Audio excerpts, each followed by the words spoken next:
Hola, buenos días muchachos. Vamos a continuar con nuestras clases virtuales. En esta ocasión ya estamos en nuestra semana número 6 y vamos a trabajar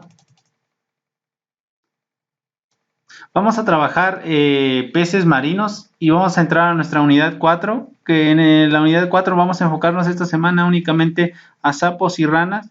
Vamos a tener que hacer los apuntes como siempre. Vamos a hacer una ficha conceptual de lecturas de peces marinos. Bueno, realmente no va a ser una lectura como tal, sino tú vas a sacar una ficha de esta lectura que yo voy a subir al grupo y vas a sacar la ficha de algún tipo de pez que sea de tu agrado o crees que sea importante para el turismo. Por ejemplo, aquí tenemos uno que es la sardina y su tipo de ecosistema es costero y también es pelánico, es decir, la zona donde tiene esa interacción entre la zona costera y la zona marina, al principio del mar, digamos. Entonces, ese va a ser el punto número 2. El punto número 3, tú vas a tomar fotografías de sapos y ranas. Bueno, en este caso, si tú vives en una zona rural, puedes encontrar ejemplos. Si no, si vives en una zona urbana, entonces vas a tener que entregar fotografías de manera virtual. Es decir, tú checas ahí en internet algún ejemplo de sapos y ranas y a partir de ello vas a hacer un inventario de unos, vas a hacer inventario de unos 5 sapos más o menos. Entonces, sobre todo, ¿por qué? Porque no puedes salir de casa. Recordemos, es una regla estricta, sobre todo para apoyar a la parte de salud y que y que salgamos lo más pronto posible de esta pandemia. Vamos a nuestras diapositivas. Vamos a ver muy poco de los peces marinos. ¿Por qué? Porque es únicamente el complemento de los peces de agua dulce. Si acaso varía, es en el tipo de especies que tenemos una infinidad increíble. Vamos con los peces marinos. Bueno, como su nombre lo dice, pues vamos a encontrarlo aquí en la zona de costa, toda la parte de aquí de costa, a aguas adentro. O sea, acá todos vamos a tener tiburones, crustáceos, cangrejos, bueno, también vamos a tener medusas y demás. Dentro de esas especies vamos a encontrar el conjunto de peces marinos. Recordemos nuestra diapositiva pasada que decíamos que más del 50% de todas las especies que habitan el planeta son peces. Entonces, acá vamos a tener una gran infinidad de tipos. Vamos a la estructura. Bueno, para la estructura vamos a enfocarlo tanto de manera como de peces de agua dulce como marino. Vamos a tener la parte de los ojos, las branquias, la aleta dorsal, la segunda aleta dorsal, la aleta caudal, que es la que le da ese como dinámica o ese movimiento para que pueda ir de un lugar a otro. Bueno, la parte excretora, la aleta pélvica, la parte del pectoral que también le sirve como para guiarse en dirección hacia donde este pescado tiene que circular y obviamente donde la parte donde va a ingerir esos alimentos. Vamos con la unidad 4. Como vemos, la parte de peces marinos va a ser muy poco. ¿Por qué? Porque lo van a complementar aquí con la lectura. Hay muchos peces, tú vas a elegir dos, el que sea de tu agrado. Aquí tenemos de la zona de California, de las Islas Galápagos, de Perú. Tú vas a elegir dos que creas o consideres importante netamente para el turismo. Entonces, a partir de esas dos fichas, tú lo pasas a tu cuaderno y lo entregas y justificas por qué es importante para el turismo. Vamos a regresar a nuestras diapositivas. Vamos a entrar a la unidad 4, anfibios y reptiles. Bueno, por aquí le falta acento. Vamos a darle presentación y de los renacuajos pasan a una edad adulta con la cual van a perder esa cola. Vamos a la siguiente diapositiva. Se estima que aproximadamente tenemos 6.608 especies repartidas en 54 familias. Para que te des una idea, hay muchas ranas, y tanto de manera temporal, que es la que aparece en temporadas de lluvias, como de manera permanente. Nos dice que su hábitat casi principal va a ser la zona hidrológica, la zona donde tenemos agua. Sin embargo, también llegan a vivir cierto tiempo en lugares donde la humedad es bastante alta. Vamos con la parte del tamaño. Aquí tú ves una rana super gigante que es el Goliath, que puede llegar a medir hasta 30 centímetros.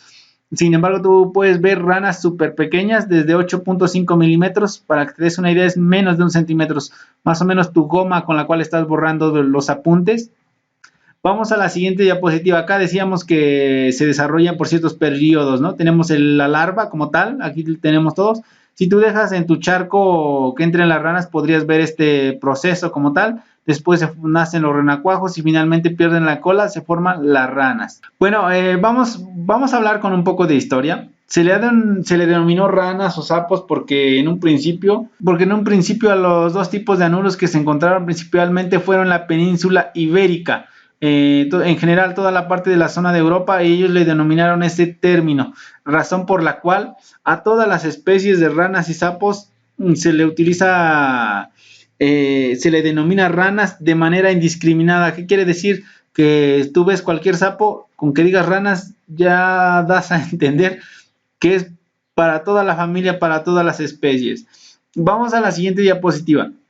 Aquí tenemos que el término rana se va a asociar a que tiene esa piel húmeda, más o menos para que te des una idea, como los caracoles. Si un caracol o una rana lo pones en la parte de tu piel, que no le tengas pánico, obviamente a la rana, si no te vas a desmayar o algo así, va a dejar en tu piel esa parte húmeda y tú vas a sentir su piel lisa. Bueno, y también va a tener la característica de que son trepadores y netamente acuáticos. Decíamos, gran parte de su vida la pasan en la parte del agua. Si nosotros vemos el término sapo de manera más estricta, vamos a tener que digamos que van a ser ranas, pero un poco más seco y sin tanta humedad, más robustas y sobre todo menos ágiles, y pueden habitar en zonas de tierra, es decir, ellos excavan cuando termina de llover, y tú si escarbas puedes llegar a encontrar una que otra a uno que otro. Entonces, si nosotros analizamos estos dos términos, vemos que no tendría una validez netamente taxonómica.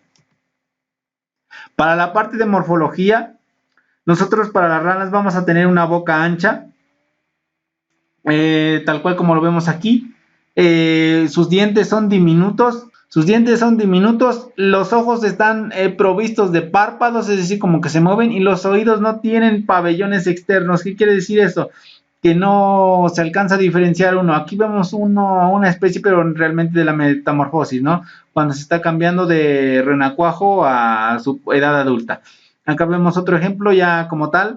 Va a tener dos pares de patas. Esas dos pares de patas le van a ayudar a tener esa como fuerza, o les va a ayudar a tener esa fuerza para dar esos saltos de un lugar a otro. Las patas anteriores van a terminar en 4 dedos y las posteriores van a tener 5 dedos, sobre todo para que le ayude esa dinámica de movimiento. Vamos con la parte de la morfología.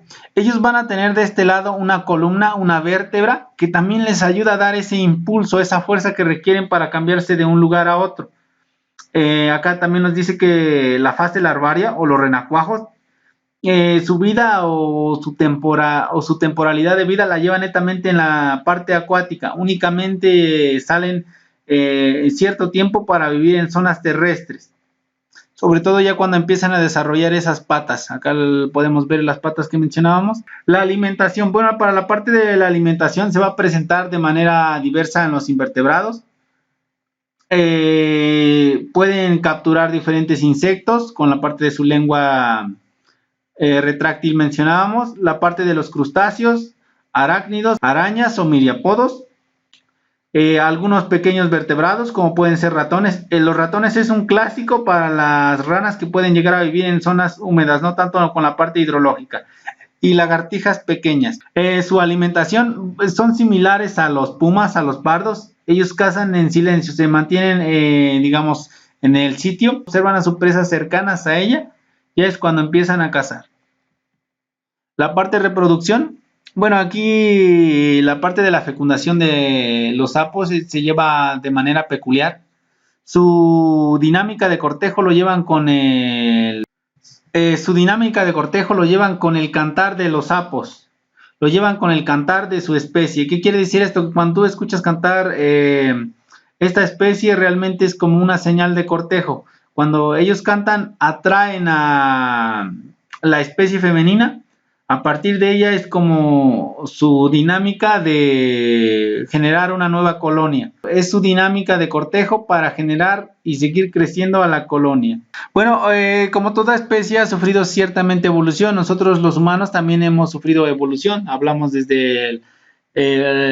hablamos que nosotros dependemos del Homo sapiens, después generó el Homo sapiens sapiens, que somos nosotros. Para la parte de las ranas también ha tenido su historia. cronológica de la parte evolutiva. Ellos más o menos, algunos se han encontrado desde el Paleozoico, sus historias. Vemos que teníamos dipnos que eran similares a los tipos de peces. Fueron perdiendo esa estructura. También tenemos ripidistios. Ya acá es donde se empieza a romper esa fila de familias. Acá tenemos los lisanfibios, de las cuales se van a desprender las salamandras, las cecilias, y tenemos ese género de ranas y sapos o anuras, como es el término científico. A partir de ello vemos que tuvo su historia cronológica de cómo fue evolucionando. Para la parte que ya se denominan ratas netamente científicas, datan del Jurásico inferior, que es ya cuando empiezan a tener esa estructura de su piel húmeda. Bueno, obviamente van a tener algunas un poco más liso, ese proceso de metamorfosis donde se convierte la larva a ya especie madura. Vamos con su sistema de clasificación taxonómica, la parte sistemática. Bueno, aquí hay un punto importante, que todavía para la parte sistemática sigue habiendo como que ciertos conflictos filogenéticos, porque sigue siendo muy difícil de cómo clasificar a estas especies. Hay muchas especies, inclusive hay especies venenosas en este conjunto de sapos y ranas. ¿Por qué? Porque si nosotros vemos su historial de familias, vemos que se subdividen en dos. De esa subdivisión se vuelven a dividir. Vemos muchas especies. Acá vemos su continuidad. Y finalmente acá tenemos todo el resultado. En este caso basándonos con trabajos de Frost 2006. Por último vamos a ver un mapa de cómo es la distribución de los sapos y ranas. Y vemos que para el caso de México, según este inventario, seguramente debe de haber más especies en todo el mundo, pero vemos que específicamente para México tenemos muchas especies en toda la zona tanto continental como marina. Tenemos muchas especies, entonces ustedes pueden generar actividades turísticas para este tipo de vistas, de paisajes, realmente más asociado a la fauna que al paisaje. Y pues bien, hasta aquí le vamos a dejar por esta semana. No olviden realizar sus trabajos, que es los apuntes, la ficha conceptual de los peces, 2 ejemplos, las fotografías de los anuros encontrados en su comunidad, o bien de manera virtual, se vale de los dos. Y pues bien, pues eso sería todo por esta semana. Hasta la próxima.